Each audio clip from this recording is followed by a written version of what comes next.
the end of the day, the objective of all of us is making you a better manager.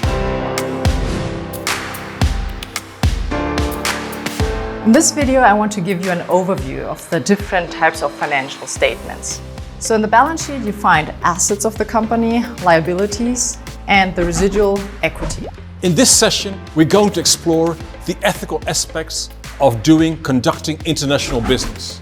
Discounting might be, or low price might be, a strategy for you, but you need to be distinctive and not trying to get back on quality. Then you're ending up in the middle.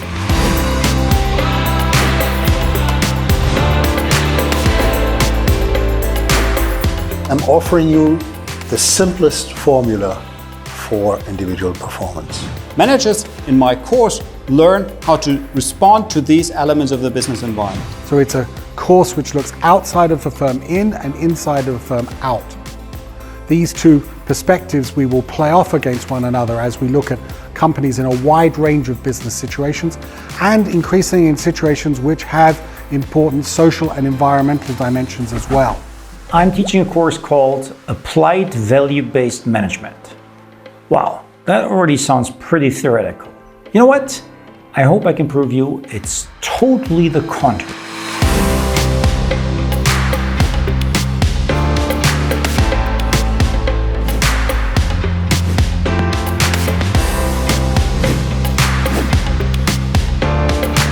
Come up at the end of the class and say, okay, but there's something actually we discussed I didn't fully understand in there. I'm there to help you. Come curious, hungry to learn. And ask yourself, how can I implement these principles as I embark upon my career after my studies?